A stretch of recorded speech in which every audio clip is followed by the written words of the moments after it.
Ladies and gentlemen, I was once asked by a student, a sincere and earnest seeker, a question that stopped me in my tracks. She said to me, "If imagination is truly the cause of all things, if consciousness really does create reality, then why are so many sincere seekers still struggling with money? Why do good people, faithful people, people who pray and visualize and affirm still find themselves counting coins at the end of the month?" It is a fair question. It is a painful question, and I have turned it over in my mind many times because I know the anguish behind it. I know what it feels like to wonder if the law is real, or if you are simply fooling yourself. I know what it feels like to lie awake at night, feeling the weight of unpaid bills, wondering if there is truly a way out. And so I will tell you now what I told her then, and what I have come to know with absolute certainty through decades of testing and proving this law. The answer is not that the law fails. The law never fails. The law is as impersonal and as exact as gravity. Drop a stone and it falls. Assume a state and it must externalize. There is no exception. There is no favoritism. There is no luck. The answer is that most people, through no fault of their own, have been using the law unconsciously, and therefore they've been using it against themselves. They imagine from a state of wanting, not having. They pray as beggars, not as heirs. They visualize from a place of lack. And so lack is what they create. Tonight I will show you the difference. And that difference, my friend, is everything. Now before I go further, why you must stay with me through this entire teaching. I know there are countless voices in the world today speaking about money, about abundance, about prosperity. Some tell you to work harder. Some tell you to budget better. Some tell you to think positive thoughts and trust the universe. And perhaps some of those voices have helped you, at least for a moment. But I am not here to add my voice to that chorus. I am here to reveal something far older, far deeper, and far more powerful than anything the modern world has to teach you about wealth. What I will share with you tonight is not found in any book on finance. It is not taught in any course on wealth building. It is not whispered in any seminar on positive thinking. This is the forgotten law. The law written in the Psalms, hidden in the parables of Jesus, and demonstrated by every mystic who ever walked the earth. This is the law that states in words so simple and yet so profound. I am the Lord thy God, and that Lord, I tell you now, is not a figure in the sky. That Lord is your own wonderful human imagination. You see, you have been taught from childhood that money is something outside of you. You have been taught that must be earned through effort. That wealth is the reward of the worthy, and that if you do not have it, there must be something wrong with you. Perhaps you were not smart enough. Perhaps you did not work hard enough. Perhaps you were born into the wrong family, the wrong neighborhood, the wrong circumstance. And so you have spent your life chasing something that you believe exists somewhere out there, always just beyond your reach. But I am here to tell you that this is a lie. It is the oldest lie in the world, and it has kept millions of good and faithful people in bondage to want. The truth, the liberating and terrifying truth, is that there is nothing outside of you. There is no money out there waiting to be attracted. There is no abundance floating in the ether hoping to find you. There is only consciousness. There is only the state you occupy. And when you change that state, when you shift from the consciousness of lack to the consciousness of having, the entire world must rearrange itself to reflect your inner change. This is not hope. This is not optimism. This is law. So what will you receive from me tonight? First, I will reveal to you the true meaning of wealth, not as a quantity of currency, but as a state of consciousness. Second, I will teach you the invisible spirit laws that govern the attraction and repulsion of all things, including gold. Third, I will explain to you why hard work, budgeting, and even manifesting so often fail. Fourth, I will show you the single inner act that collapses the distance between longing and having. And finally, I will give you practical instruction, simple and clear, on how to enter the state of the wish fulfilled tonight before you sleep. But before I can show you how to assume wealth, I must first reveal why your current assumptions have been silently repelling it. And that begins with a story you have never heard told quite this way. In the winter of 1953, I received a letter from a woman who attended my lectures in New York. She was 55 years old. She had no family to turn to, no savings to draw upon, no safety net of any kind. Her car, she said, was so worn out, it was ready to fall apart. She was behind on her rent. She had no proper clothes to wear to job interviews. And in those days, as in these, a woman of 55 with the connections and no resources started, nearly impossible to start again. Her bank account was almost empty. She was, by any measure the world would use, in a desperate situation. And yet she wrote to me not to complain, not to beg for help, but to tell me what she had done and what had happened. As a result, that she had been attending my lectures for almost a year.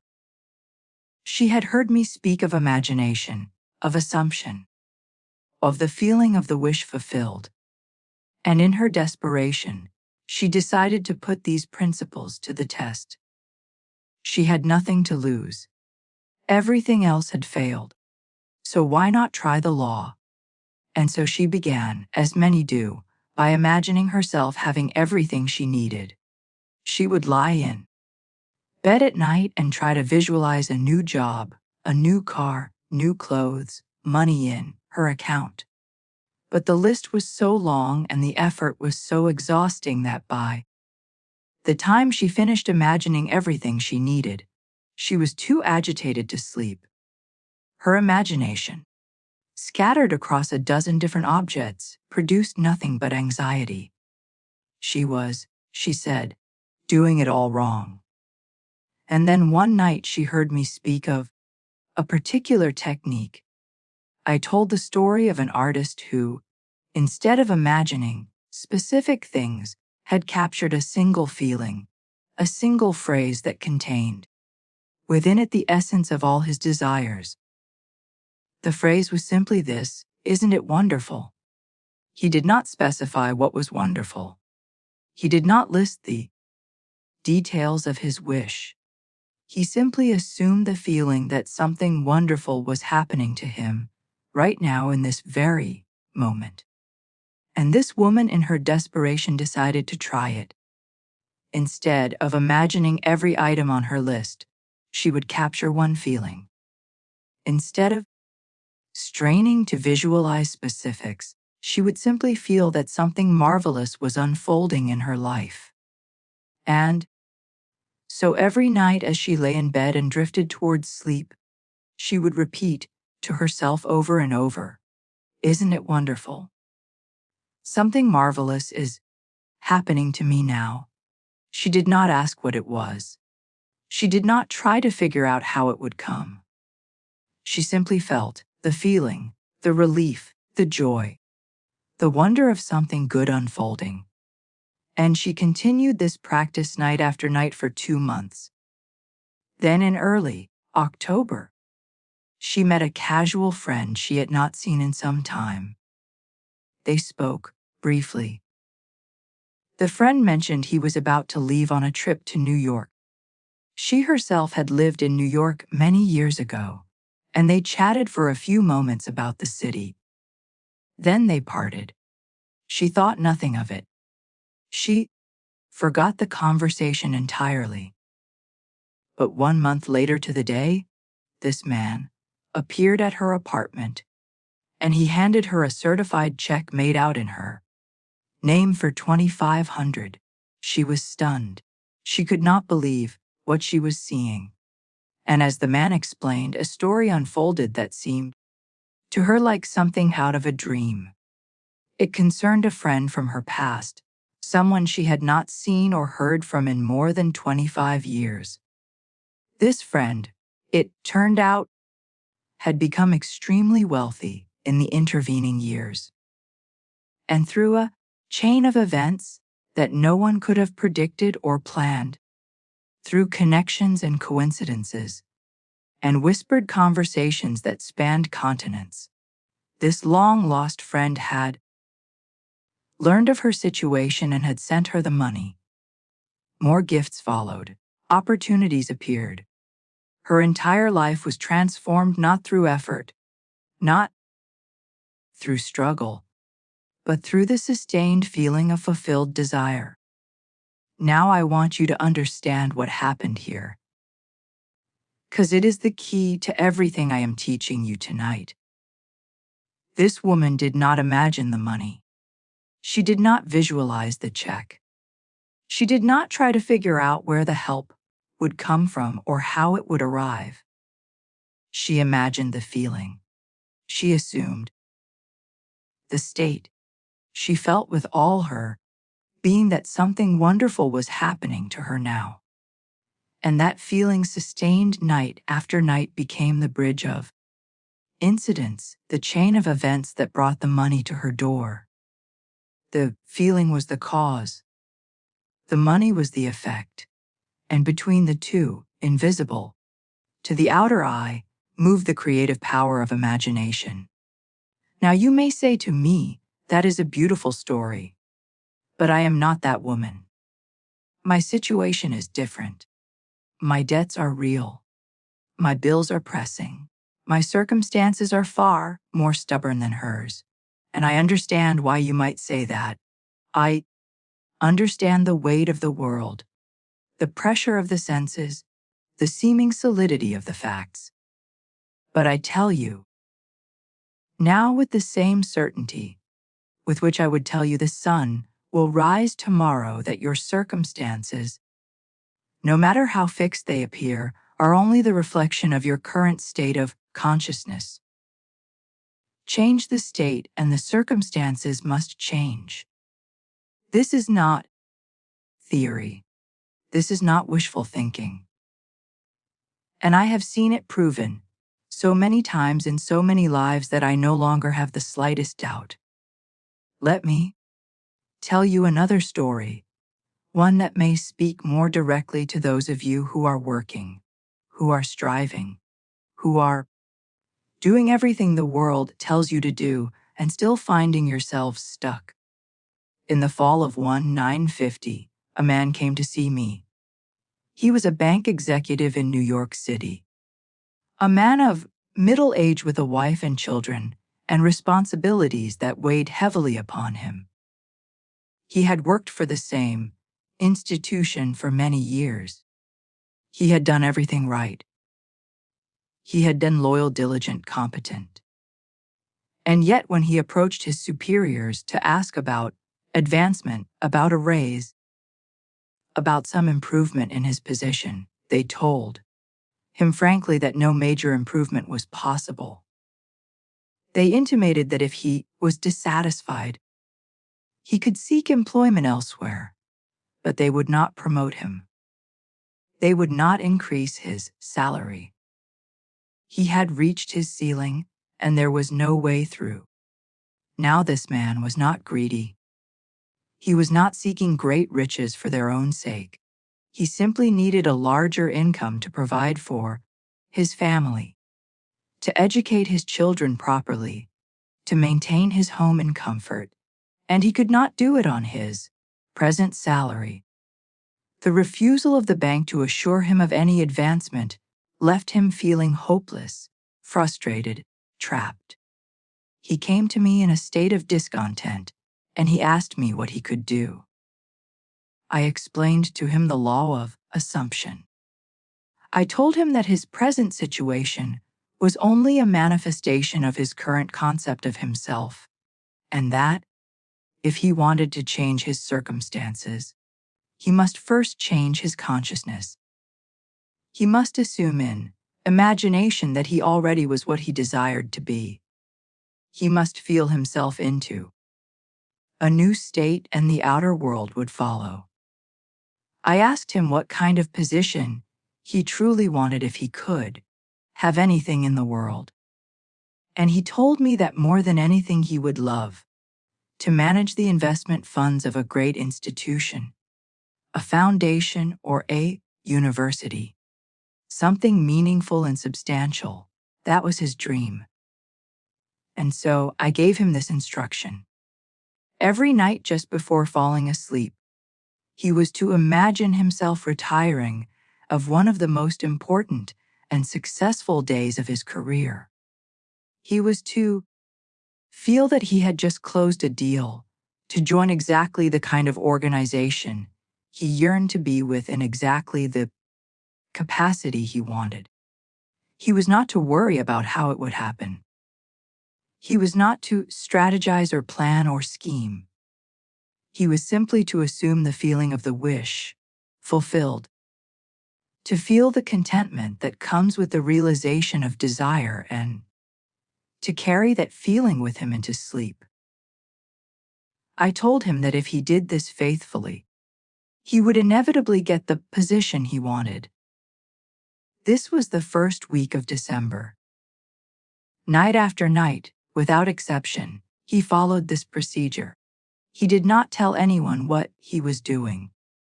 He did not change his outer behavior.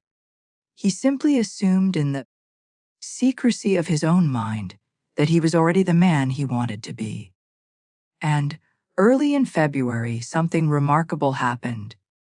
A director of one of the wealthiest foundations in the world approached this man and asked if he would be interested in joining the foundation in an executive capacity, handling investments. After a brief discussion, he accepted. And today, at an income far exceeding anything he had hoped for, with assurance of steady progress and growth, this man holds a position that surpasses his wildest dreams. He did not seek the job. He did not network. He did not update his resume or send out applications.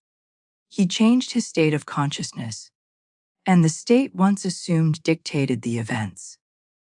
These stories are not exceptional. They are exemplary. They reveal a law that operates for all without exception, without favoritism. But most people use this law unconsciously, and therefore they use it against themselves. They assume lack, they assume struggle, they assume limitation, and these assumptions held with conviction become self-fulfilling prophecies. What then are these spirit laws? And how have you been breaking them without knowing? Let me speak to you now of the first and most fundamental of all these laws, the law upon which all others rest. Consciousness is the only reality. There is no other cause in the universe. Not the economy, not your employer, not your past, not the government, not fate, not the stars. Consciousness. Your awareness of being is the sole creator of your experience. Before you say, I am poor, or I am struggling, or I am trying, there is a prior fact, a prior reality that exists before any condition. That fact is simply I am pure awareness, pure being. And this awareness, this I and the ancients called God. It is the creative power of the universe. And it is not somewhere out there, distant and unreachable. It is now. It is you. When you understand this, truly understand it, you will see that you have been the author of every condition in your life. Not because you consciously chose suffering, but because you unconsciously assumed states that produced suffering. You did not know you were creating. You thought you were merely observing. But observation is never passive. Observation is always. What you behold, you become. What you feel yourself to be, you must experience. This is not a matter of hope. This is a matter of law. And the sooner you accept this, the sooner you can begin to use the law consciously, deliberately for your good.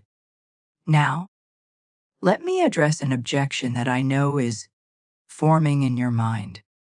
You might say to me, "But I am conscious of wanting money, and I have not received it. I think about wealth all the time, and yet I am still poor. And I understand why this seems like a contradiction. But the error is subtle. And it is the error that keeps most seekers in bondage. Wanting is a state. It is the state of not having. When you are conscious of wanting something, you are not conscious of having it. You are conscious of its absence. And that consciousness of absence, that feeling of lack is what you are impressing upon the deeper mind. Lack reproduces lack. Want reproduces want. The very act of wanting confirms the belief that you do not have. The correction is simple in principle, though it requires discipline. In practice, you must shift from wanting to having. In consciousness, you must assume the feeling of the wish fulfilled before it is fulfilled in the outer world. You must feel right now as though your bank account were overflowing, as though every bill were paid, as though money flowed to you from expected and unexpected sources. This is not pretending. Pretending implies falseness. Play acting, make-believe. This is assuming. Assuming is stepping into a state, occupying it fully, and allowing the outer world to catch up. It is the difference between hoping and knowing, between wishing and being. The scripture says, "Be still and know that I am God." This stillness is not the stillness of the body, though physical relaxation can help. This is the stillness of resistance. It is the cessation of struggle.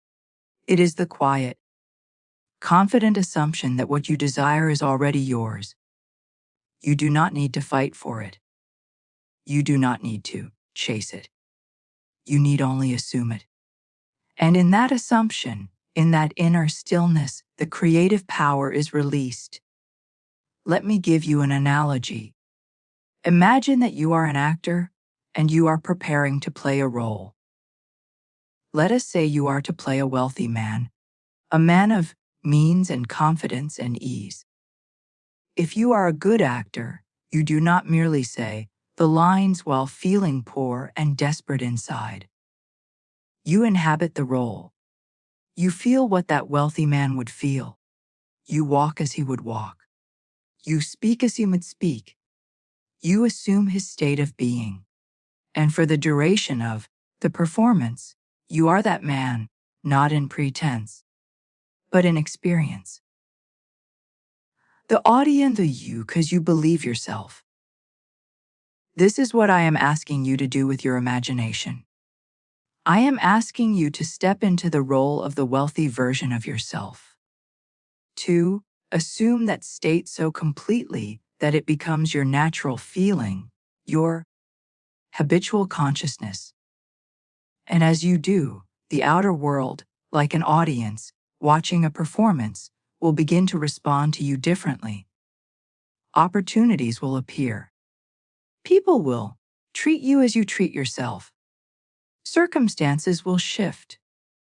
Not because you have tricked anyone, but because you have changed your state. This brings me to the second spirit law, and it is perhaps the most important of all. Feeling is the secret. Not thought, not visualization alone, not affirmation without feeling. The subconscious mind, that creative womb from which all manifestation springs, does not respond to words. It responds to feeling. You can say, "I am wealthy 1,000 times a day." But if you feel poor while saying it, poverty is what you are impressing upon the deeper mind. The words are empty. The feeling is everything.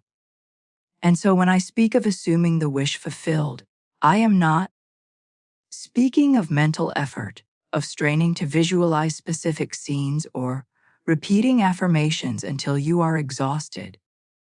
I am speaking of feeling, of sinking into the sensation of already being what you want to be. Let me explain what I mean by feeling. I do not mean emotion in the ordinary sense, though emotion can certainly be part of it. I mean the sensory experience of reality. When you imagine something vividly enough, it begins to feel real. Your body responds. Your nervous system activates. Your inner speech shifts, and this shift in feeling is the creative act. The question to ask yourself is this: how would I feel if my wish were already fulfilled? What would my body feel like? What would my inner voice be saying? What would the texture of my day be? When you can answer these questions and feel the answers in your being, you are doing the true work of creation. Now, here is the paradox that the world cannot understand. You do not feel good because good things have happened. Good things happen because you have first assumed the feeling of good happening. The world teaches you to wait for circumstances to change before you change your feeling. The law teaches you to change your feeling first and then watch the circumstances change. This reverses all worldly logic. This turns everything you have been taught upside down. And yet this reversal is the entrance in mastery. Once you grasp this, truly grasp it, you will never again be the victim of circumstances. You will be the creator of them. I have said it before, and I will say it again, because it bears repeating until it is burned into your consciousness. An assumption, though false if persisted in, will harden into fact. The assumption does not need to be true in the outer world for it to work. It needs only be felt as true in the inner world. And the inner world, my friend, is the only causative world. The outer world is merely effect. It is shadow. It is the reflection in the mirror. You cannot change the reflection by touching the mirror. You can only change it by changing that which is being reflected, which is your state of consciousness. Let me illustrate this with an example that may help make it concrete. Suppose you desire to have a certain sum of money in your bank account. Perhaps you want 10,000. Now you could spend your time wishing for this money, hoping for it, worrying about it, wondering where it will come from. And in doing so, you would be assuming the state of one who does not have it. Your very longing would confirm your lack. But suppose instead you were to ask yourself, what would it feel like if I already had this money? What would I feel when I checked my account and saw that number? Can you feel the relief? Can you feel the security? Can you feel the quiet satisfaction of knowing that you are provided for? That feeling, sustained and inhabited, is the creative act. You are not imagining the money.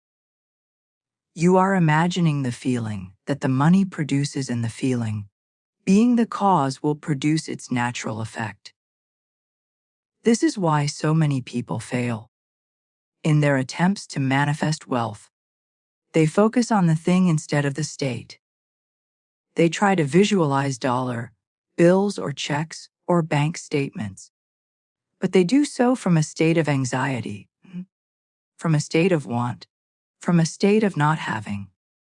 And so the visualization, disconnected from the feeling, produces nothing.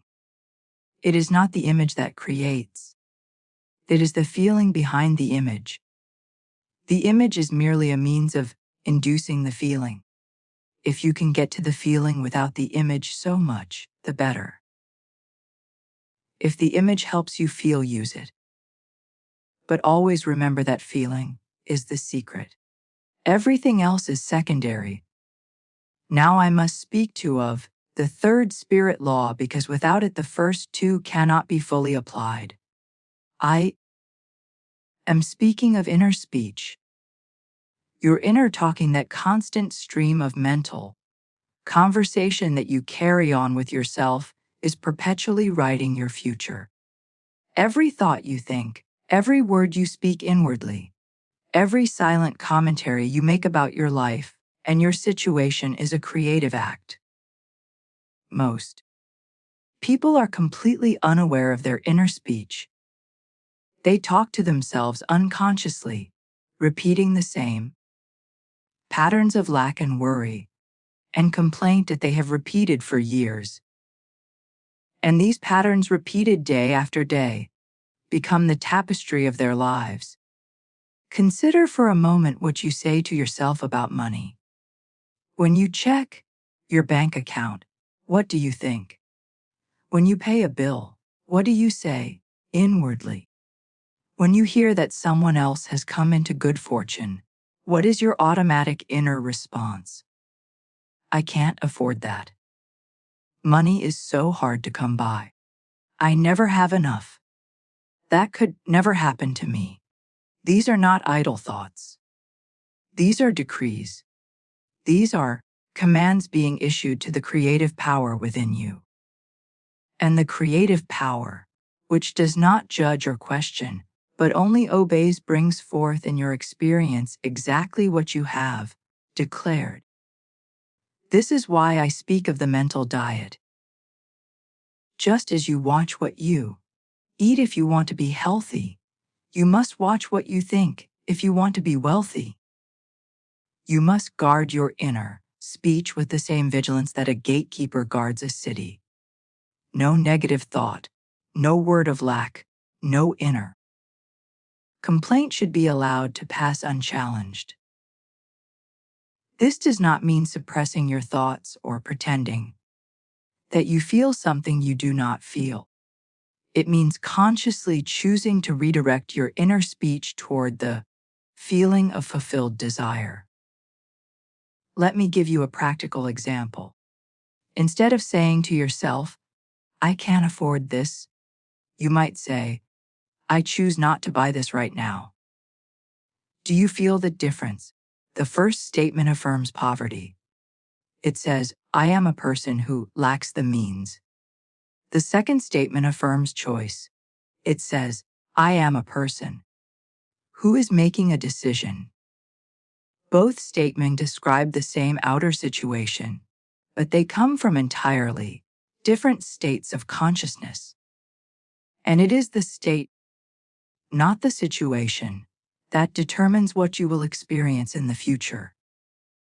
Another example, instead of saying money is so hard to come by, you might say money flows to me from expected and unexpected sources. Instead of saying I am always struggling, you might say I am generously provided for. These are not lies, they are choices. They are deliberate selections of the inner speech that matches the state you wish to assume. And as you practice this, as you catch yourself in the old pattern to direct toward the new, you will begin to notice a shift. Your inner world will change. And as your inner world changes, your outer world must follow. The scripture says, the tongue is a little member and boasteth great things. Behold, how great a matter a little fire kindleth. The tongue referred to here is not the physical tongue alone. It is the inner tongue, the silent speech of imagination. That little member, that quiet inner voice, has the power to kindle a great fire, to set in motion a chain of events that transforms your entire life. But most people use this power carelessly, unconsciously, and therefore destructively. They kindle fires of lack and limitation without ever realizing what they are doing. You must become conscious. You must become deliberate. You must become the master of your inner speech rather than its slave. Now we come to the fourth spirit law, the law of assumption. I have touched on it already, but let me state it plainly and fully, because it is the master key from which all else derives. Whatever you assume to be true, if persisted in, will become your experience. This is not a suggestion. This is not a possibility. This is absolute law. Your assumptions, whether conscious or unconscious, create your reality. They are the mold into which the creative substance of life is poured. And whatever shape the mold takes, that is the shape of your experience. Now, most people assume unconsciously. They do not realize that every moment they are assuming something about themselves and their world. They assume that their past determines their future. They assume that circumstances are fixed. They assume that they are limited by factors beyond their control. And these assumptions, held with conviction, become self-fulfilling prophecies. The poor man assumes he is poor, and so he remains poor. The struggling man assumes he will always struggle, and so he continues to struggle. The unlucky man assumes that fortune has passed him by, and so opportunity after opportunity slips through his fingers. It is not the world that is against them. It is their own assumptions. But here is the liberating truth. The truth that sets you free. You can choose your assumptions. You are not bound by the assumptions you have held in the past. You can at any moment assume a new state, a state of wealth, of health, of love, of success. And if you persist in that assumption, if you refuse to be shaken by the evidence of your senses, if you continue to feel yourself to be what you want to be, the outer world must conform. It has no choice. It is effect, not cause. It must follow the pattern that consciousness dictates. The challenge, of course, is persistence. How do you persist in an assumption when your senses are screaming the opposite?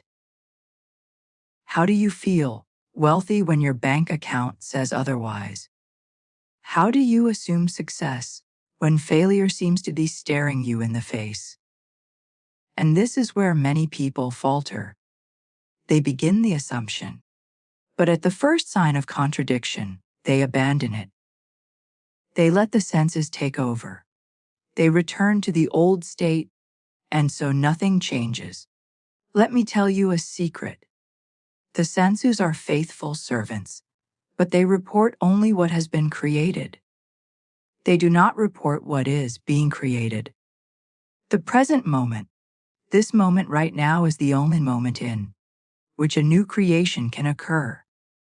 The past is fixed. The future is being formed. And it is being formed by what you assume in this present moment. The senses will catch up. They always do. But you must be willing to walk by faith, not by sight. You must be willing to assume the invisible before it becomes visible. You must be willing to feel the wish fulfilled before it is fulfilled. In fact, I was asked once, how long must I persist? And my answer was this: until it feels natural. The feeling of the wish fulfilled should not feel like a strain.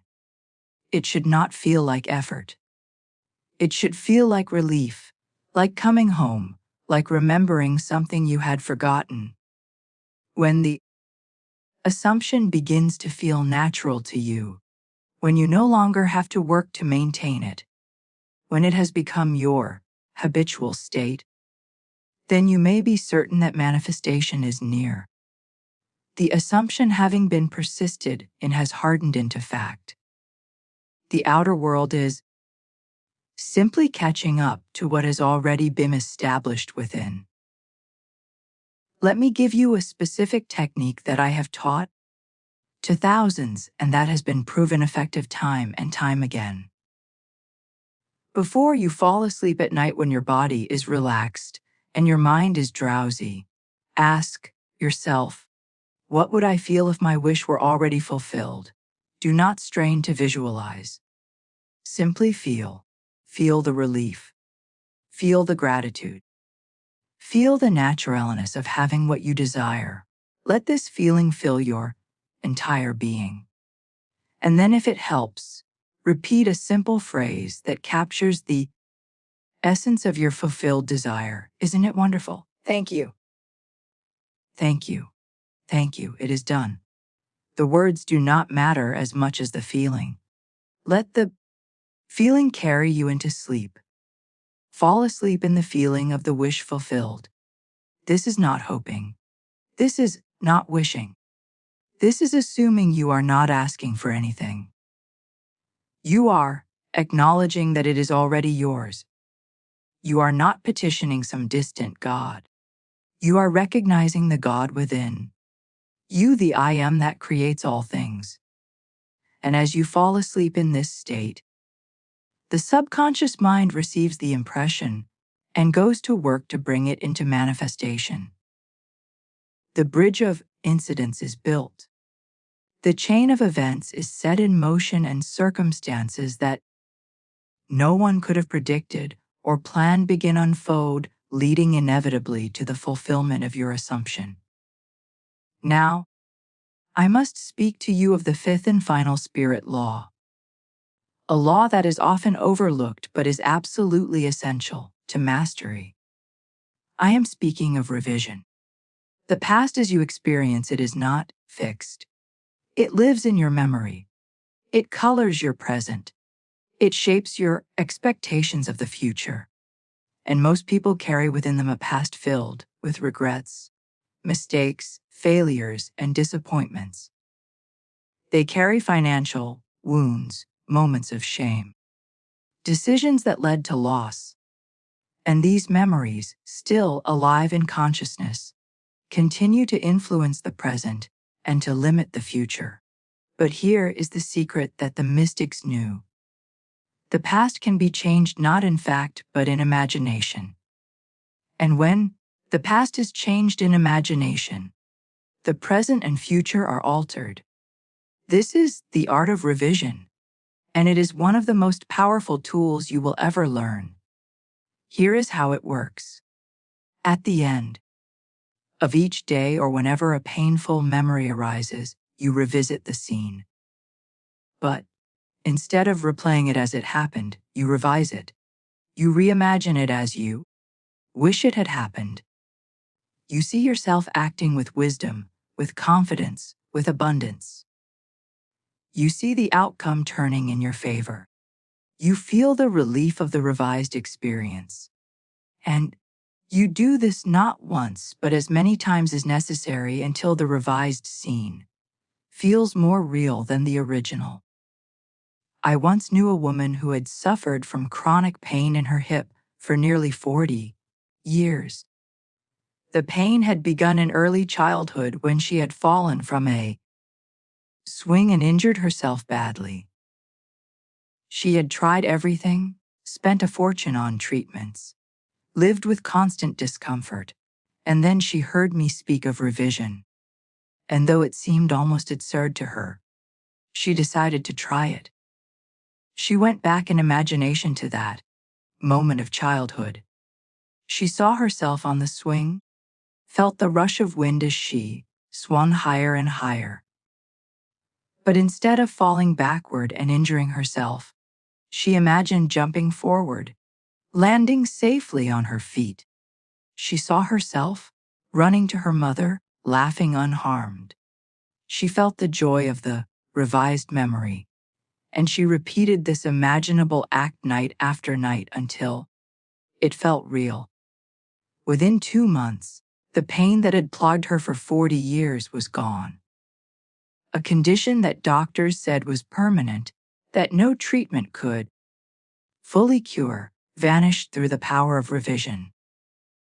Now, you may wonder what this has to do with money. And I tell you, it has everything to do with money. Many people carry with them financial regrets, memories of failure and shame. They remember the debt they incurred, the risk that failed, the opportunity they missed, the moment they were humiliated by lack. And these memories, still alive in consciousness, continue to shape their expectations. They expect to fail. They expect to struggle. They expect history to repeat itself. And so it does, because expectation is assumption, and assumption creates reality. But if you will take the time to revise your financial past, to reimagine those painful moments as moments of wisdom and success, you will release the hold that the past has on your present. You will free yourself to assume a new future. The revision is not about what happened. It is about who you are becoming. When you revise the past, you are declaring to your own consciousness that you are no longer the person who made those mistakes, who suffered those failures, who felt that shame. You are a new creature born of imagination, free to create a new life. Let me now draw all of this together by returning to a passage of Scripture that contains within a few short lines the essence of everything I have taught you tonight.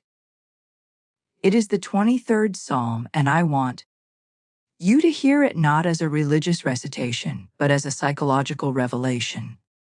The Lord is my shepherd, I shall not want. Who is this Lord? The Lord is your awareness of being. Your I am your consciousness. That which you are aware of being is the sheep that follow you. And so good a shepherd is your awareness of being. It has never lost one sheep or thing that you are aware of being. If you are aware of being poor, poverty follows you. If you are aware of being wealthy, wealth follows you. There is no judgment. There is no favoritism. The shepherd simply gathers what belongs to him. He maketh me to lie down in green pastures. Your awareness of being magnifies all that you are conscious of being. There is always an abundance of that which you feel yourself to be. If you feel yourself to be lacking, there will be an abundance of lack. If you feel yourself to be prosperous, there will be an abundance of prosperity. The pastures are always green. The question is, what are you grazing upon? He lieth me beside the still waters. You do not need to fight for what you are conscious of being. It is led to you effortlessly as a flock leads his flock to a quiet spring. The struggle, the strain, the pushing and forcing, all of this is unnecessary. When you assume the state provides. You need only be still and know thou preparest a table before me in the presence of mine enemies. Even in the face of opposition, even when circumstances seem to conspire against you, even when the evidence of your senses screams that you are poor and will always be poor, you can succeed. You will succeed if you continue to assume the state of abundance. The enemies are not people. They are doubts, fears, old assumptions, and the clamor of. And even in their presence a table is prepared for you. A feast is laid out. All you must do is sit down and eat. My cup runneth over. Consciousness always fill the state in which it dwells. There is no half measure. There is no partial manifestation. What you assume you will experience in full. The cup does not stop at the brim, it overflows. Such is the generosity of the law. Do you see now what I have been trying to show you? You do not attract wealth. You become aware of being wealthy. You do not chase prosperity. You assume it. You do not struggle to manifest money. You feel yourself into the state of having it. And as you do, as you walk in the feeling of the wish fulfilled, the outer world must rearrange itself to bear witness to your inner transformation. This is not magic. This is not wishful thinking. This is the operation of law as impersonal and as exact as any law in physics. Now, let me give you some practical steps that you can apply tonight before you sleep. I do not want to leave you with only theory. I want to give you something you can use, something you can test, something you can prove for yourself. Because in the end, the only proof that matters is the proof of your own experience. You can listen to 1,000 lectures. You can read 100 books. But until you test the law yourself, until you assume a state and watch it harden into fact, you will not truly know. Here is the first practice. Tonight, as you lie in bed, let your body relax completely. Feel a drowsy numbness steal over you. Do not fight it. Sink into it. And then in that drowsy state between waking and sleeping, ask yourself, how would I feel if I were already wealthy? If every bill were paid, if money flowed to me effortlessly? Do not strain to answer, simply feel. Let the feeling arise. Let it fill you. Perhaps it is a feeling of relief. Perhaps it is a feeling of security. Perhaps it is a feeling of quiet satisfaction. Whatever it is, let it become your entire experience. And then as you drift into sleep, let a simple phrase carry you over the threshold. Isn't it wonderful? Thank you. It is done. Do not fall asleep rehearsing your problems. Do not fall asleep worrying about tomorrow. Fall asleep in the feeling of the wish fulfilled. Here is the second practice. For the next 3 days, observe your inner speech about money. Do not judge it. Do not try to change it. Simply observe. Notice what you say to yourself when you check your account. Notice what you say when you pay for something. Notice what you say when you hear of someone else's success. Write these phrases down if you can. And at the end of 3 days, look at what you have collected. You will see a pattern. You will see the inner speech that has been creating your experience. And then, with deliberate intent, create a new script. Write down what you would say to yourself if you were already wealthy, and begin to practice this new inner speech throughout the day. Every time you catch yourself in the old pattern, redirect to the new. This is not lying. This is choosing. It is selecting the inner speech that matches the state you wish to assume. Here is the third practice. Imagine that you are holding a telephone. On the other end is someone you trust, someone who loves you, and they are congratulating you. They are saying, I am so happy for you. I heard the wonderful news. I always knew you would succeed. Hear their voice. Feel the warmth of their words. Let the reality of the conversation fill your imagination. You are not straining to convince yourself. You are allowing the acknowledgement to come from another.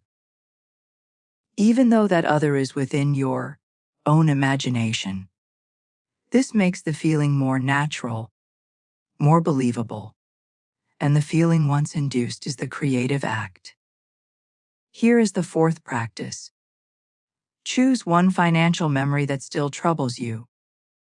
Perhaps it was a debt you incurred, a risk that failed, a moment of shame.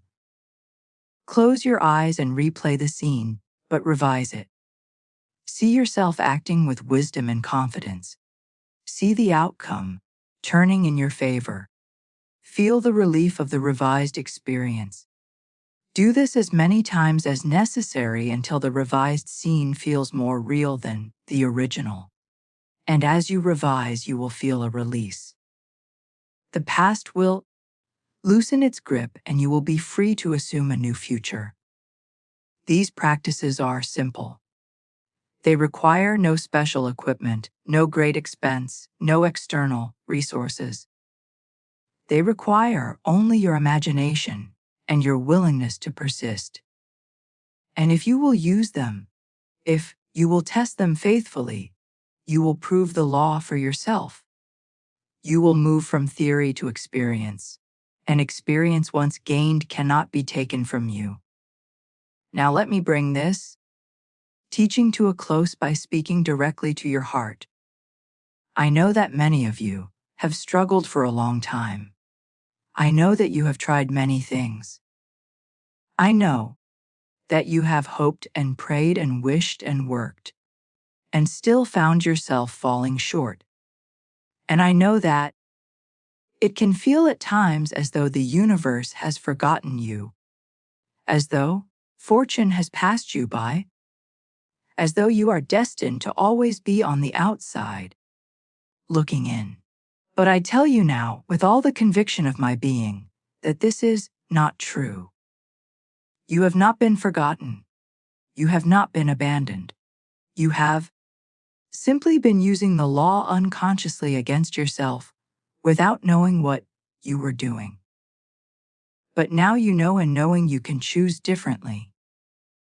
You can assume wealth. You can feel abundance.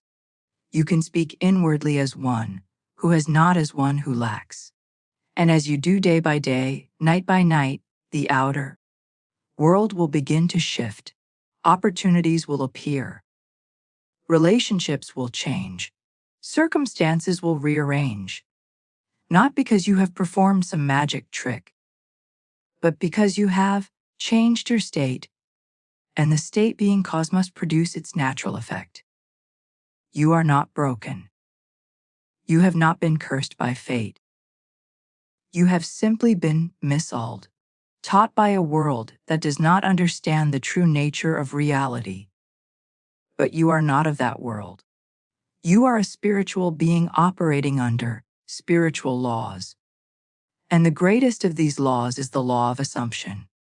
Assume the best, assume abundance, assume success, and persist in that assumption until it hardens into fact.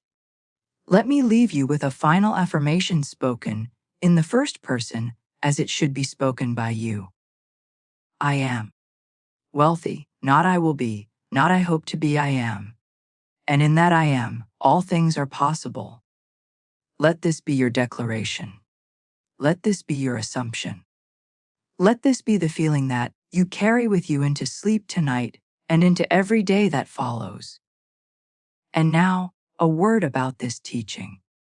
If what I have shared with you tonight has stirred something within you, if you feel that you have been reminded of a truth you once knew but forgot, then I invite you to return.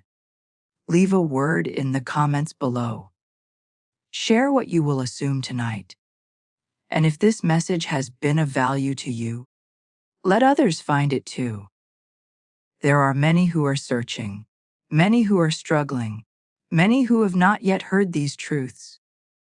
You can help them simply by sharing what has helped you. Like this message, subscribe to this channel. And above all, go within. For the kingdom of heaven is not coming. It is already here.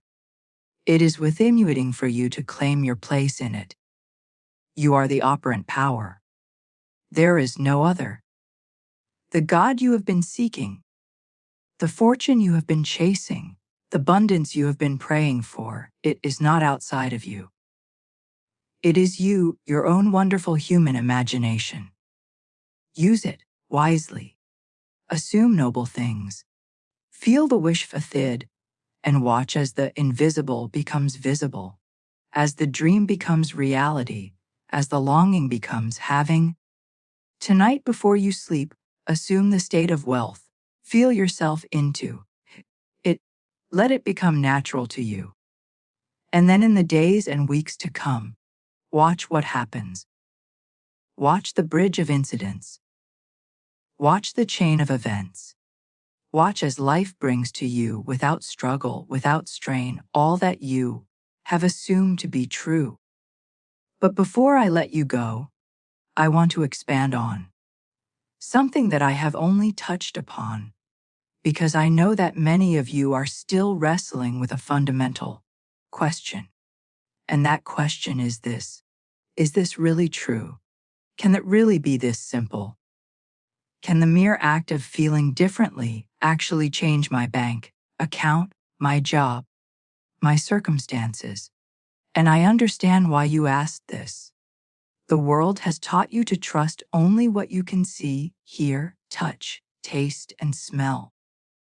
The world has taught you that the senses are the final arbiters of reality.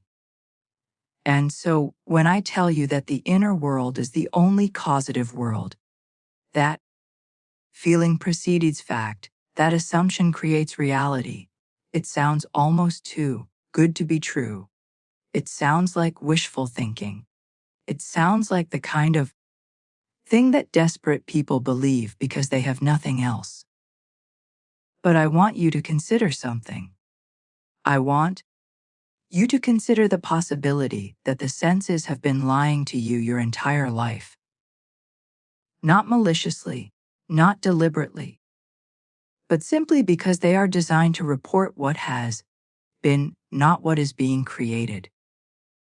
The senses are like a mirror. They reflect what is placed before them. But the mirror does not create.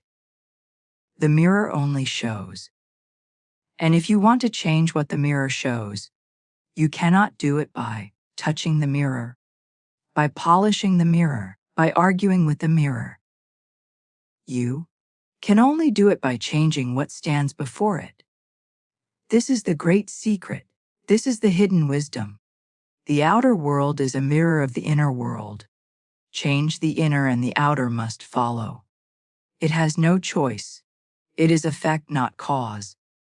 It is shadow, not substance. And the substance, the only real substance in the universe, is consciousness. Your awareness of being your I am. Now, let me tell you something else that may help you trust this teaching. I have not arrived at these conclusions through speculation or wishful thinking. I have tested these principles in my own life over again for decades. I have seen them work with absolute consistency. I have watched myself move from poverty to abundance, from obscurity to influence, from limitation to freedom. And I have seen the same transformation occur in the lives of thousands of others who have applied these principles faithfully. Let me tell you about my own experience with the law so that you may know that I speak not from theory but from life. Many years ago, before I came to understand these truths, I was a dancer. I performed in theaters and nightclubs, making a modest living, never quite certain where the next opportunity would come from. And there came a time when I desperately wanted to go home to Barbados to spend the winter with my family, to rest and recover from the demands of my work. But I had no money for the passage. I was, as they say, completely broke. Not a nickel to my name. I approached my teacher, a man named Abdullah, and I told him my situation. I said, I want to go to Barbados, but I have no money. And he looked at me with that penetrating gaze of his. And he said, if you will imagine yourself to be in Barbados, thinking and viewing the world from that state of consciousness, instead of thinking of Barbados You will spend the winter there. You must not concern yourself with the ways and means of getting there. For the state of consciousness of already being in Barbados, if occupied by your imagination, will devise the means best suited to realize itself. I did not fully understand what he meant at first. I kept asking him, how would the money come? How would I get there? And he would not answer. He simply said, you are in Barbados. Walk as though you were there. Sleep as though you slept in your father's house. Stop thinking of how that is not your concern. And so I did. Night after night, I would lie in bed and imagine myself sleeping in my father's house in Barbados. I would smell the tropical air. I would hear the sounds of the island. I would feel the familiar bed beneath me. I would think from Barbados, not of Barbados. I would assume that I was already there. For weeks, nothing seemed to happen. The outer world showed no sign of change. But I persisted. I refused to be moved by the evidence of my senses. And then about a month later, my brother sent me a steamship ticket. He had felt, for no reason he could explain, an overwhelming impulse to bring me home for the holidays. He had not known of my desire. I had not told him, but the state of consciousness I had assumed had moved him, had influenced him, had brought about the very thing I had imagined. I tell you this story not to boast but to testify. I tell you this so that you may know that the law is real. It works. It works for all who apply it faithfully, and it will work for you if you will. Give it the chance. But there is another dimension to this teaching that I have not yet addressed, and it is perhaps the most important dimension of all. I am speaking of the relationship between the law and the promise. The law is the means by which you create your experience in this world.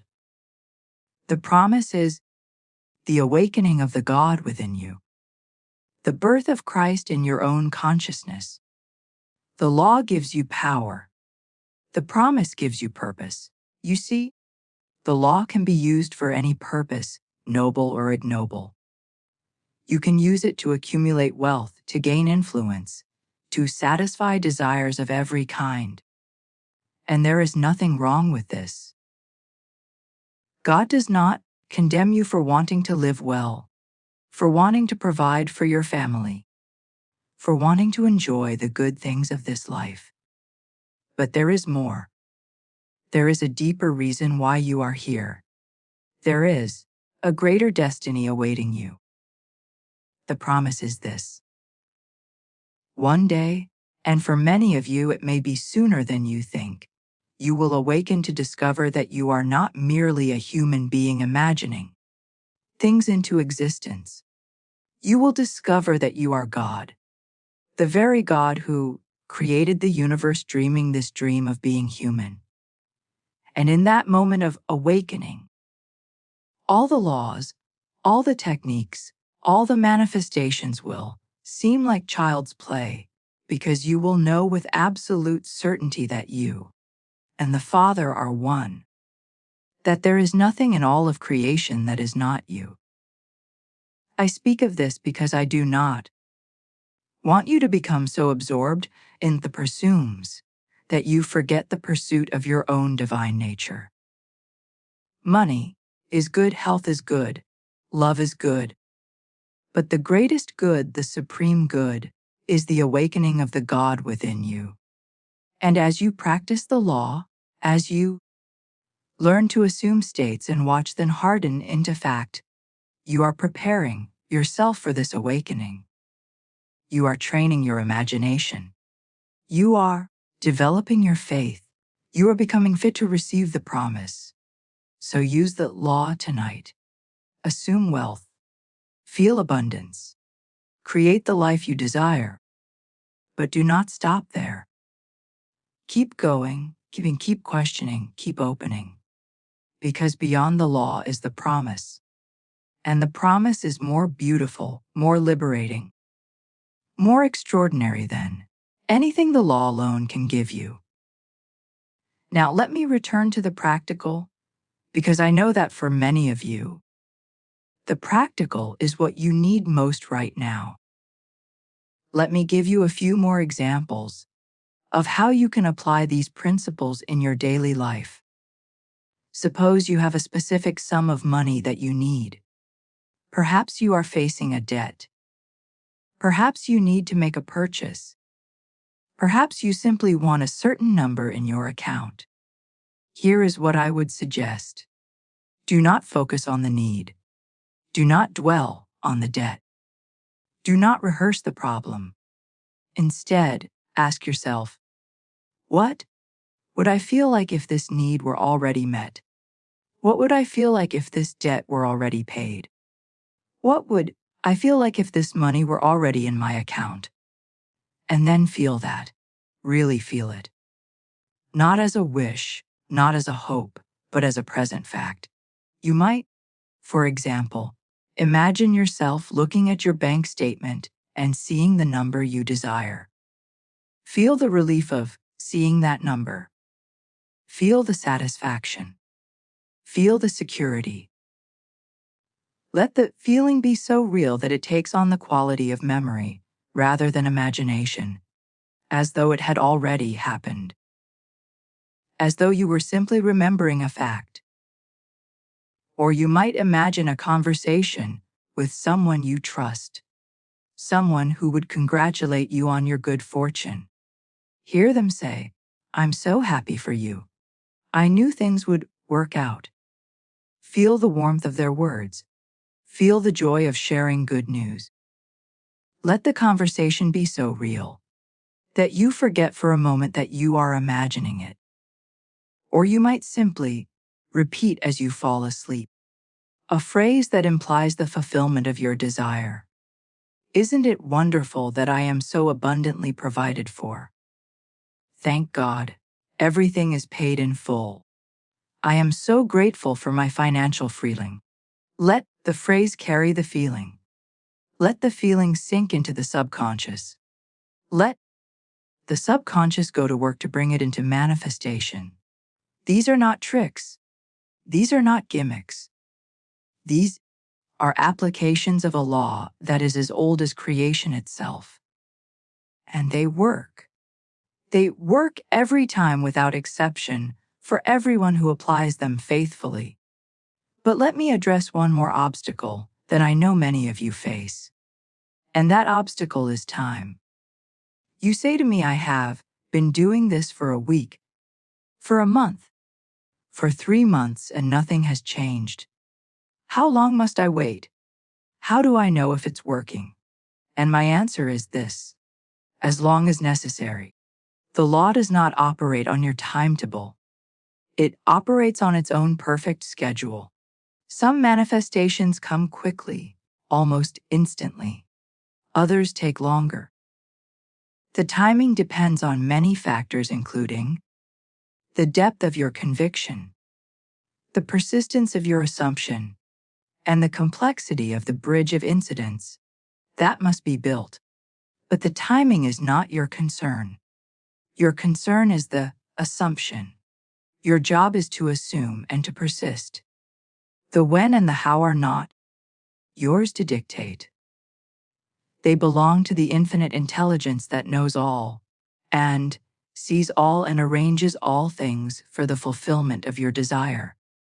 This is where faith comes in. Faith is not believing something that you know to be false. Faith is trusting in the unseen. Faith is maintaining your assumption even when the senses offer no evidence of its truth. Faith is knowing in the depths of your being that what you imagined must come to pass because this is the law. The law cannot fail. Therefore, your assumption cannot fail. The only question is whether you will persist long enough to see the fulfillment. And here is something else to remember. The moment you truly assume the state, The moment you really feel yourself to be what you want to be, the creation is complete. It is done. It is finished.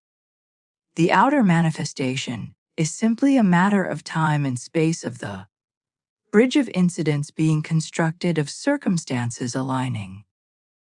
But in the realm of imagination, which is the only realm your wish is already fulfilled, you are already wealthy, you are already prosperous, you are already free.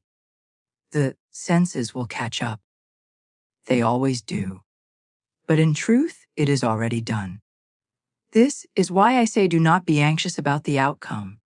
Do not keep checking to see if it's working. That is like planting a seed and then digging up every day to see if it's growing. Let the seed grow. Trust the process.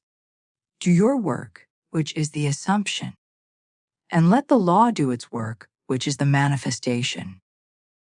They are partners in this dance, and together they will bring forth everything you have assumed.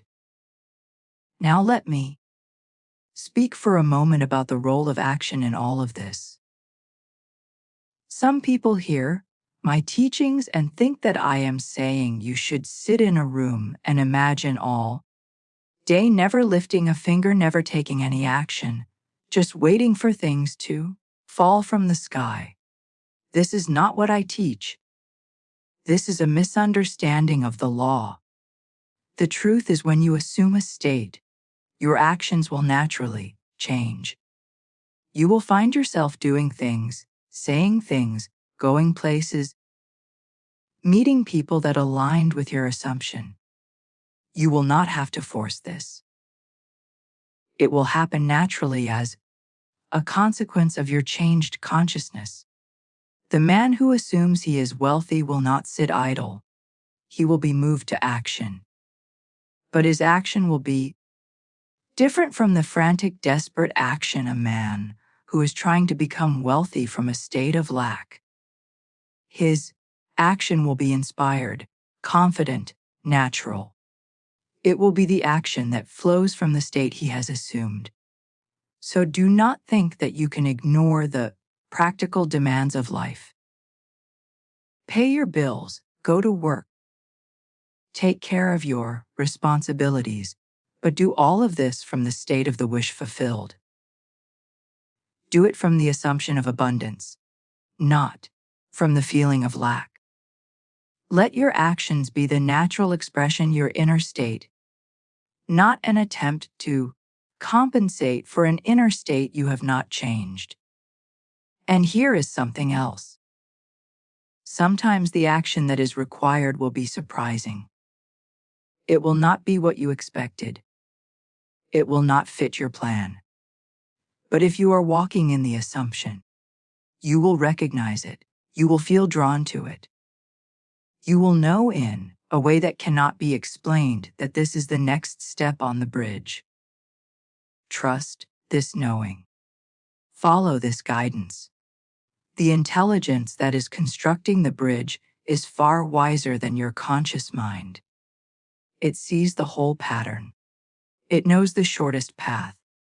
Let it lead you. Let me also say a word about doubt. I know that many of you struggle with doubt. You begin the assumption and you feel good for a while, but then doubt creeps in. You start to wonder if this is really working.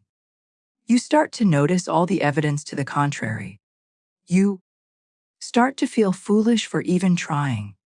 And the doubt, if allowed to grow, cancels the assumption. It returns you to the old state. It undoes what you have done. Here is what I want you to understand about doubt. Doubt is not the enemy. Doubt is not a sign of failure. Doubt is simply the old state, the old habit trying to reassert itself. It is the momentum of the past carrying forward. And like all momentum, it can be overcome. Not by fighting it, not by arguing with it, but by gently, persistently returning to the new assumption. When doubt arises, do not condemn yourself. Do not think, I have ruined everything. I have failed again. Simply notice the doubt, acknowledge it, and return to the feeling of the wish fulfilled. Say to yourself, I notice that I am doubting. That is okay. It is just an old habit. Now let me return to my true state, which is the state of having. Let me feel again what I would feel already fulfilled, and then feel it. Each time you do this, the new assumption grows stronger and the old doubt grows weaker, until finally the new assumption becomes your dominant state and doubt no longer has power over you. This is a practice. It is a discipline. It is a way of life. You will not master it overnight. But with persistence, with patience, with faithfulness, you will master it. And, once mastered, it will transform every area of your life. Not just your finances, but your health, your relationships, your work, your purpose. Because the law is the law.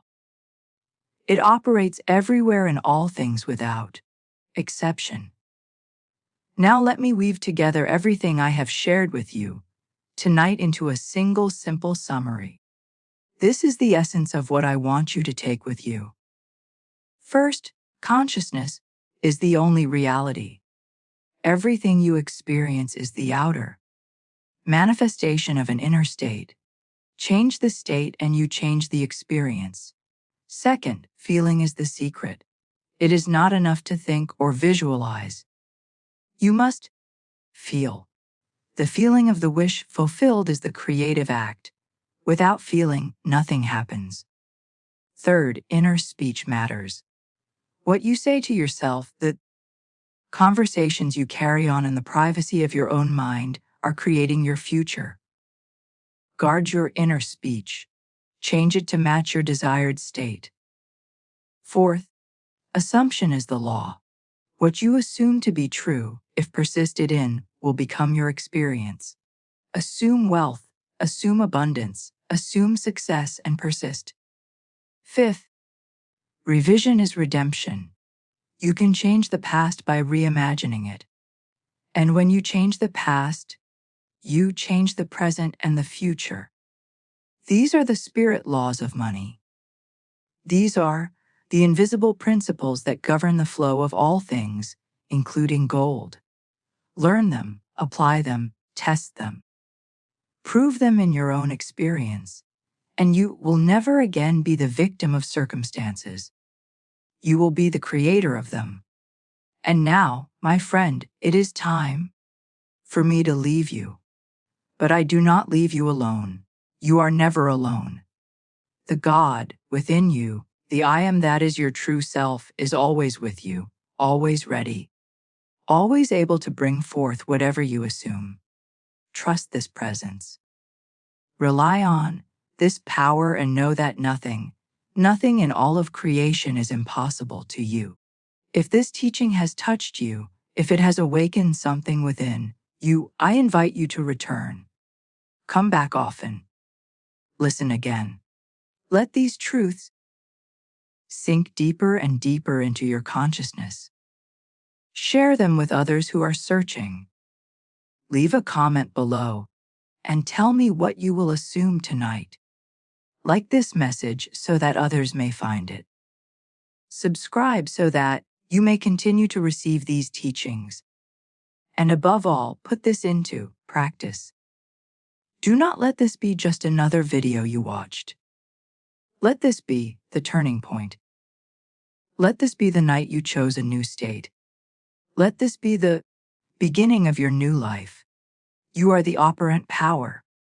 There is no other. The God you seek is the God you are. The wealth you desire is already yours in consciousness. Go within, feel, persist, and watch as the invisible becomes visible, as the dream becomes reality, as the longing becomes having. Sleep well tonight.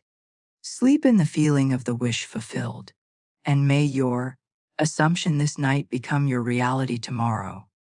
I am wealthy, not I will be, not I hope to be. I am, and so are you. But wait before I truly leave you. I feel there is more that must be said. I feel that some of you are still sitting in the shadows of your own doubt, still wondering if this really applies to you, still feeling that perhaps this works for others, but cannot work for someone in your particular situation. And I want to address this because it is the final barrier that stands between you and a life you desire. You see, the mind has a way of making your situation seem unique. It whispers to you, yes, this is all very well for that woman who received the check, for that banker who got the new position, for all these people in their stories. But you don't understand my situation. My debts are not like their debts. My obstacles are not like their obstacles. My past is not like their past.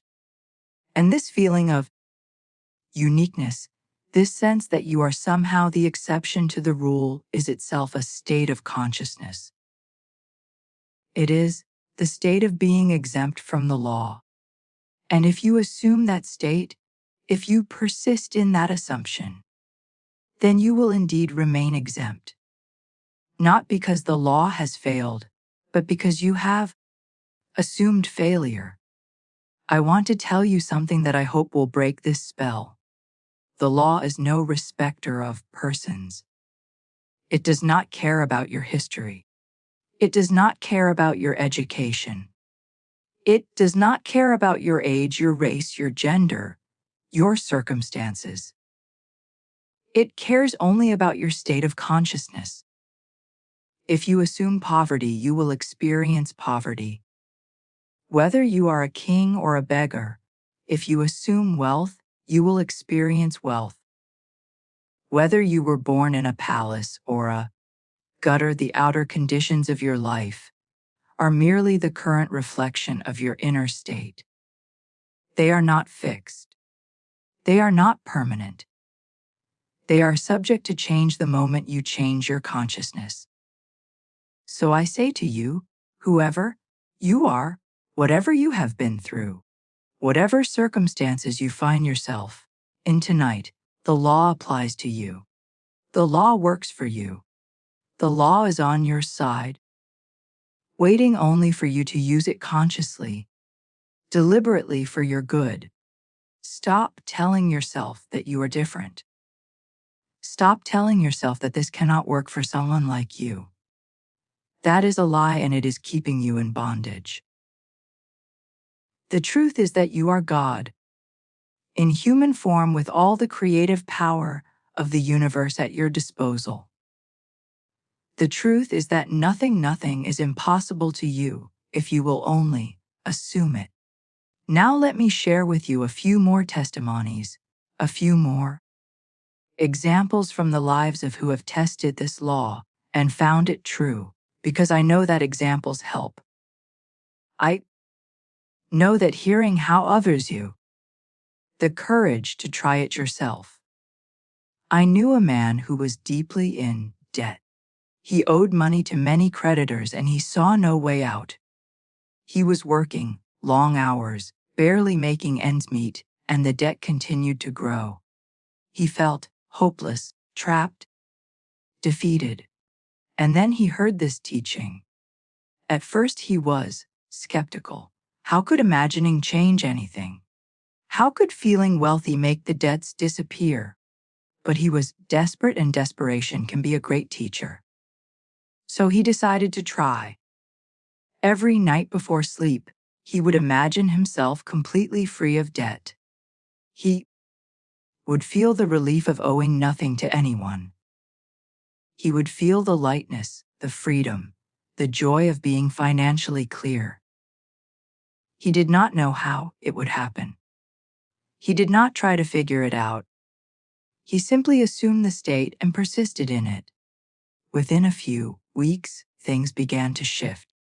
An old investment that he had forgotten about suddenly produced unexpected returns. A relative he barely knew passed away and left him a modest inheritance. His employer, for reasons that were never explained, decided to give him a significant raise. None of these events were connected in the outer world, but they were all connected in consciousness. They were all incidents on the bridge that led from debt to freedom. And within 6 months, this man was completely out of debt, not through any strategy or plan of his own, but through the operation of the law. I knew a woman who had been passed over for promotion time and time again. She was qualified. She was hardworking. She was more competent than many of those who were promoted ahead of her. But something always seemed to block her way.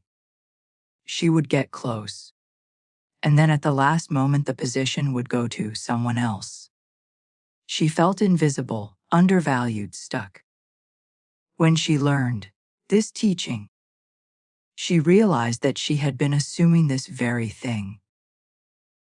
In her inner conversations, she was constantly telling herself that she would never get ahead, that the system was against her, that others always got the breaks. She was creating with her own inner speech the very conditions she deplored. So she changed her inner speech. She began to talk to herself as though she had already been promoted. She began to feel what it would feel like to hold the position she desired. She began to see herself in the new office doing the new work, receiving the new recognition.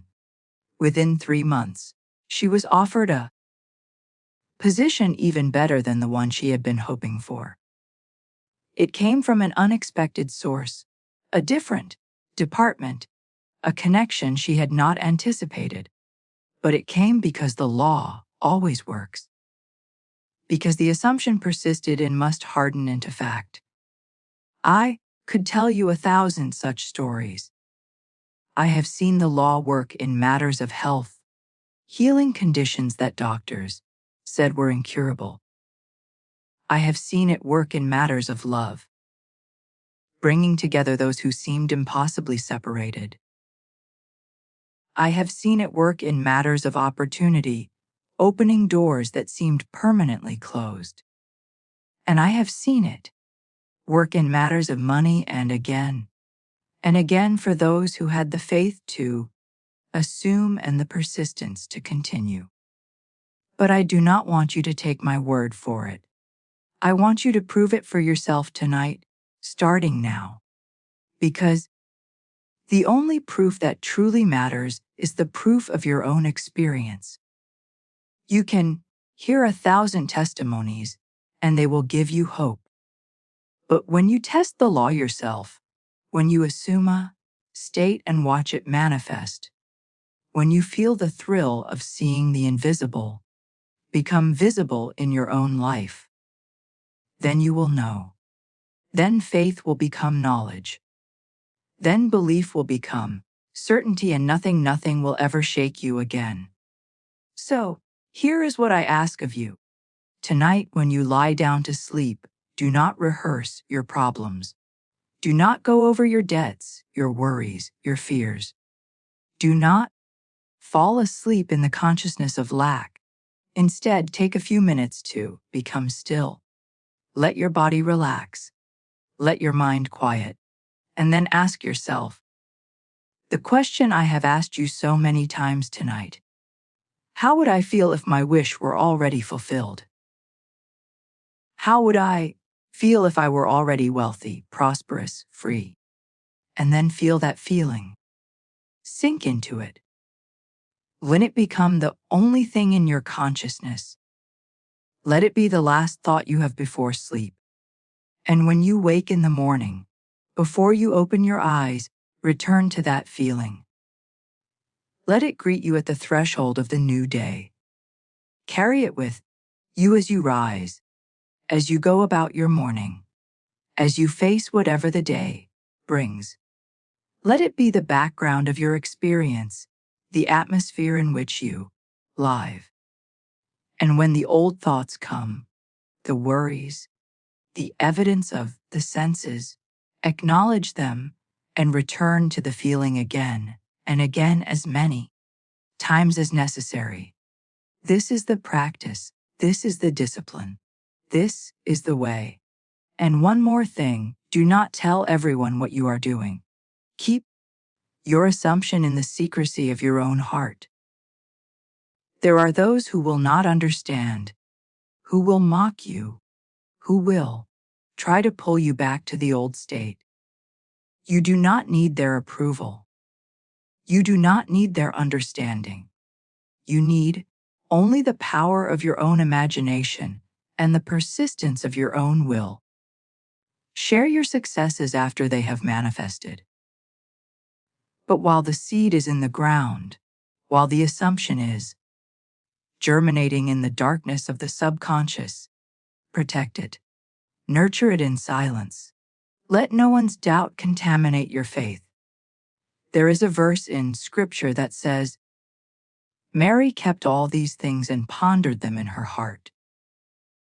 Mary is the personification of the creative feminine, the subconscious mind that receives the seed of assumption and brings it to birth. And she keeps her secrets. She does not broadcast them to the world. She holds them in the quiet depths of her being, allowing them to grow in silence until the time of manifestation. Be like Mary. Keep your assumptions. Ponder them in your heart and wait for the fullness of time. Now truly I have said all that I came to say tonight. I have given you the principles, the practices, the testimonies, and the encouragement. What happens next is up to you. I cannot assume for you. I cannot persist for you. I can only point the way. The walking is yours to do. But I want you to know that you are not walking alone. The God that is in me is the same God that is in you. We are one in the I am, and that I am is cheering you on, waiting for you to claim your inheritance, ready to bring forth in your life every good thing you can conceive. So go now, take what you have learned, apply it, test it, prove it, and when you do, when you see the evidence of the law in your own experience, come back and share your story. Let your testimony encourage others who are still searching. Let your success be a beacon for those who are still in the dark. If this teaching has meant something to you, if it has given you hope, if it has opened a door in your mind, then please share it. Like this message. Subscribe to this channel. Leave a comment telling me what you will assume tonight. Not for my sake, but for the sake of those who need to hear this truth and have not yet found it. Every time you share, you are helping to spread the light. You are participating in the great work of awakening humanity to its true nature. And remember, always remember, you are not a beggar hoping for scraps from the table of a distant God. You are the heir of all things. You are the son, the daughter of the Most High. The kingdom is yours. The power is yours. The glory is yours. Assume it. Feel it. And watch as heaven comes to earth in your experience. I am wealthy. I am prosperous. I am free. These are not wishes. These are declarations. These are assumptions. These are the truths that will remake your world. Say them with me now in the silence of your own heart. Feel them as you say them. Let them become real to you, more real than the evidence of your senses, more real than the circumstances that surround you. I am wealthy. I am prosperous. I am free. And so it shall be, not because I decree it, but because you assume it, not because I say it, but because you feel it. The power is yours. It has always been yours. Sleep well tonight, my friend. Sleep in the feeling of the wish fulfilled. Let the last moment of Your waking consciousness be saturated with the feeling of having what you desire. And let the subconscious work its magic through the night, building the bridge, arranging the circumstances, preparing the way for the manifestation of your assumption. Tomorrow you will wake to a new day. It may look the same on the surface. The outer world may not have changed yet, but you will have changed. And because you have changed, everything must change. Not all at once perhaps, but inevitably, unstoppably. The law is in motion. The seed is planted. The harvest is assured. Trust this. Trust the law. Trust yourself. Trust the God within you. And never, never give up. Good night and God bless you. For God, I tell you, is your own wonderful I am. And now go forth and live the truth that has been revealed to you tonight. The spirit laws of money are yours. Use them wisely. Use them lovingly. Use them for the good of yourself and all whom your life touches. Until we meet again, I remain in the depths of your consciousness, cheering you on, believing in you, knowing that the best is yet to come. For you are the operant power. You are the creator of your experience. You are the God that walked in the cool of the day. Awaken to who you really are. And before I say my final words to you, let me leave you with one more thought that has been pressing upon my heart. Many of you listening tonight have been carrying a burden that goes beyond money. You have been carrying a burden of unworthiness. Somewhere, sometime, someone told you that you did not deserve abundance. Perhaps it was apparent that money was evil, that wanting more was greed, that you should be satisfied with less. Perhaps it was a religion that taught you that poverty was a virtue and wealth was a sin. Perhaps it was a society that people like you do not get ahead, that you should know your place, that you should not aspire above your station. And these teachings absorbed in childhood and reinforced through years of living have become part of your consciousness. They operate beneath the surface, invisible but powerful, creating the very limitations you consciously seek to overcome. You say you want wealth, but deep down in the hidden chambers of your mind, a voice whispers, you do not deserve it. You are not worthy. Who do you think you are? I want to address that voice tonight. I want to speak directly to that part of you that doubts your own worthiness. And I want to tell you with all the authority I can muster that you are worthy. You are deserving. You are meant to have abundance. Not because of anything you have done or failed to do. Not because you have earned it or proven yourself. But because of what you are. You are a child of God. You are a manifestation of the infinite. You are an expression of the divine creative power that made the universe. And that power does not create unworthiness. That power does not know lack. That power is abundance itself. The feeling of unworthiness is not the truth. It is a state of consciousness, a false assumption that was planted in you by people who did not know any better. And like all false assumptions, it can be changed. You can assume worthiness. You can assume that you deserve all good things. You can assume that the universe is friendly, that life is for you, that abundance is your birthright. And as you assume this, the old feelings of unworthiness will begin to fade. They will lose their power. They will be replaced by a new feeling, a feeling of quiet confidence, of natural entitlement, of easy receiving. This is perhaps the deepest work of all.